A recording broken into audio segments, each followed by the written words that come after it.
জল নিয়েছিস?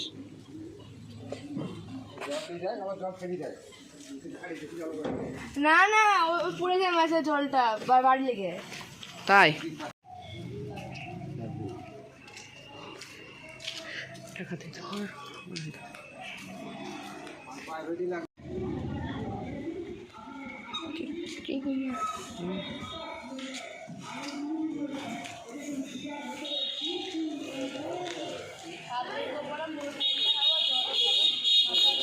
ব্যাগটা কোলে নিয়ে বস।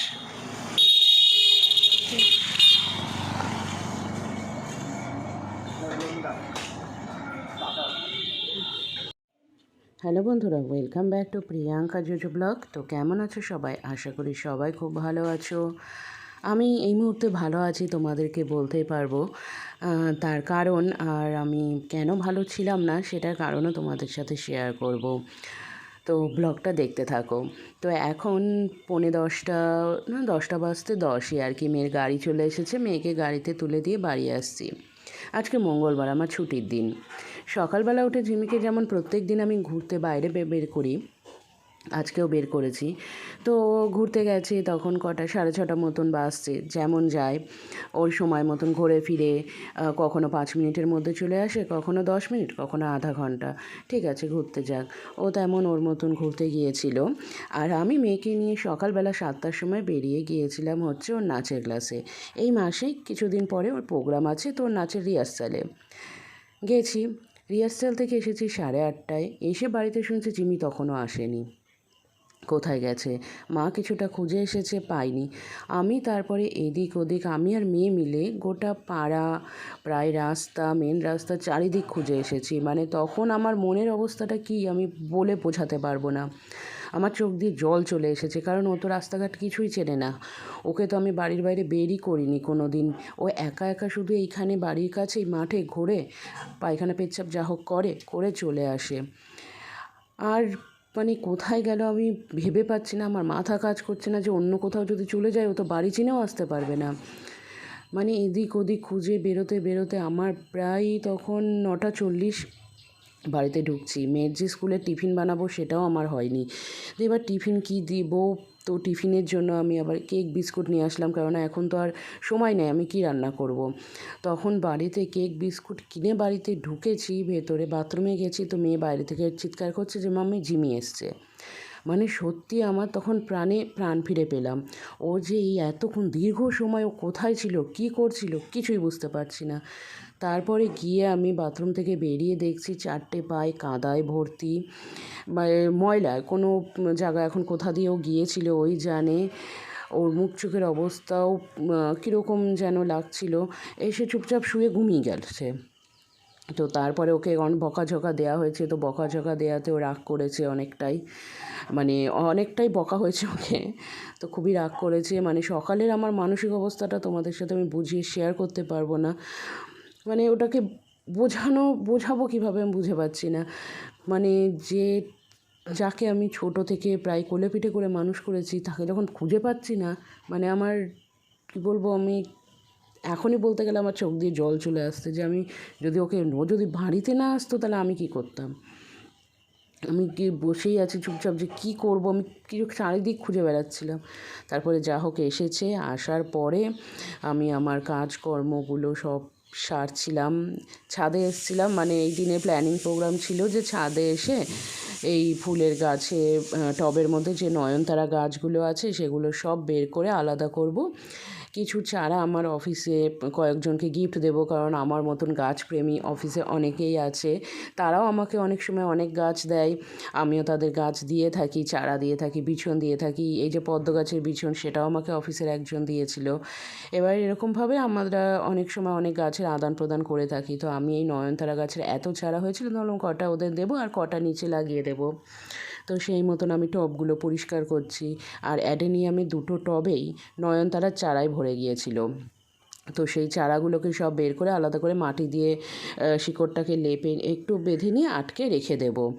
এবার এই দিকে কুমড়ো গাছ টাছগুলো, সেগুলো সব লাগানোর ব্যাপার আছে। সব টবগুলোই পরিষ্কার করলাম। টবে যা আগাছা ছিল সেগুলো তুললাম, গাছগুলো কাটিং করলাম, গোলাপ গাছেরও কিছুটা কাটিং করলাম।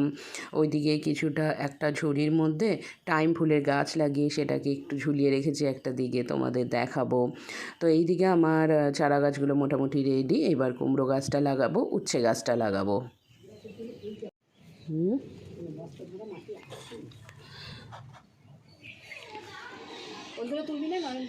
সব তুলবো। এখন 2:15 মতন বাজছে। আমার এতক্ষণে স্নান কমপ্লিট হলো। মানে মঙ্গলবার দিনটা এরকমই হয় সকাল সকাল স্নান টান কমপ্লিট করে আমি একদম বডি ফেলে দিই, মানে শুয়ে থাকি, মুভি টুভি দেখি, যা হোক দেখি, আর না হয় এরকম এটা ওটা করতে করতে দেরি হয়ে যায়। তো এখন বৃষ্টি পড়তে শুরু করেছে। তো ছাদের এদিকে নয়নতারা গাছগুলো যেগুলো সব টবে ছিল সেগুলো তুলে আলাদা করে রাখলাম, কিছু অফিসে দেবো তোমাদের বললাম, আর কিছু এখানে নিচে মা লাগাবে। প্রচুর নয়নতারা, আরও নয়নতারা আছে সেটা। তারপরে গোলাপ গাছটাকে ছাঁটলাম, উচ্ছে গাছ তুললাম, কুমড়ো গাছ তুললাম, কুমড়ো গাছ এখন লাগালাম, উচ্ছে গাছ লাগালাম, আর একটা গাছ লাগিয়েছি তোমাদের টাইম ফুলের গাছটা একটু ঝুলিয়ে রেখেছি একটা জায়গায় ঝুড়ির মধ্যে করে, সেটা তোমাদের পরে বিকেলবেলা দেখাবো গিয়ে, কারণ এখন বৃষ্টি পড়ছে। 1:30টার সময়তে জামা কাপড় কেচে মেলে স্নান করে আসলাম। এবার খেতে বসবো। মা আর বাবার খাওয়া হয়ে গেছে, ভাই এসেছিলো, দিয়ে একটু গল্প করতে করতে আর কিছু কাজ করতে করতে দেরি হয়ে গেল। দিয়ে এইবার যাব আমি এখন হচ্ছে খেতে। তো ওইদিকে জিমিকে মা ভাত দিল খেতে। তো আজকে কি কি রান্না বান্না হয়েছে সেটা তোমাদের একবার দেখিয়ে দিই। এখানে দেখো ভাত, এখানে এই যে মা বানিয়েছে এই মশলা পটলটা, হেভি দেখতে, হেভি হয়েছে, খাবো। আর সঙ্গে এখানে আছে আলু সেদ্ধ, লেবু, আর এখানটায় আছে হচ্ছে ডাল। এটা মা ওই গোটা কলাই ডাল সেটা করেছিল। তো তোমাদেরকে একবার আমি ছাদের গাছগুলো একবার দেখিয়ে আসি, দাঁড়াও। মা গেল উপরে। হ্যাঁ বেঁচে যাবে, বেঁচে যাবে। এই যে এখানটায় কুমড়ো গাছটা লাগানো হয়েছে, আর ওই পাশে উচ্ছে গাছ, আর ওইখানটায় দেখেছো না ওখানটা যে করিনি, ভালো হয়েছে। যে ওই ঝুড়িটা ওটা এখন বেঁধে ওটা থাকলে থেকে যাবে মনে হয়, অসুবিধা নেই। এটার মধ্যে তোমার গাছ আছে, হয়তো ইয়েগুলো তো জুম করে দেখাই একবার। ওই কি যেন বলে, টাইম ফুল ভালো লাগবে দেখতে, ঝুড়ি টাইম ফুল ওখানটায় যখন ঝুড়ি ঝুড়ে পড়বে ভালো লাগবে। তো ওই জায়গাটা দেখলাম আর কোনো ঝোলানোর জায়গা নাই, তাই ওখানটায় ঝোলালাম। আর একটা ঝুড়ি বানাবো। আর এখানটায় কুমড়ো গাছ, আর পাশেরটায় উচ্ছে গাছ, আর এইদিকে ছাদটা দেখা যায় মোটামুটি পরিষ্কার করা হয়েছে, খুব একটা পরিষ্কার হয়নি। টিনগুলো সরাবো কি, একটা টিন তুলেছি, ওটা কিন্তু নেই, আমি লড়াবড়া করছি। ভাই এসেছিল তাই ভাই অন্তত ঘরে রেখে দিল, নয় তবে পারতাম না রাখতে।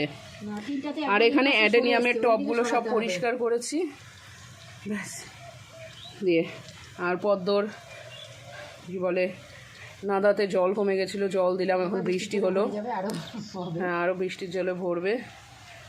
এখন গাছগুলো হলে পদ্ম গাছটা ঠিকঠাক মতন হলে এখনো আছে, কে জানে, বালিতে উঠে নিয়ে, বালি বৃষ্টি পড়ে ছড়ে গেছে, নেচেছে। ও দেখ পায়ের ছাপ আছে, এই ছাপগুলো কার, এত বড় পায়ের ছাপ, জোজরি হবে। আচ্ছা, বৃষ্টি পড়লে চারিদিকটা খুব সুন্দর লাগে দেখতে, সবুজ সবুজ সবুজ সবুজ। এটা খাচ্ছে না, মুখ ঘুরিয়ে বসে থাকছে।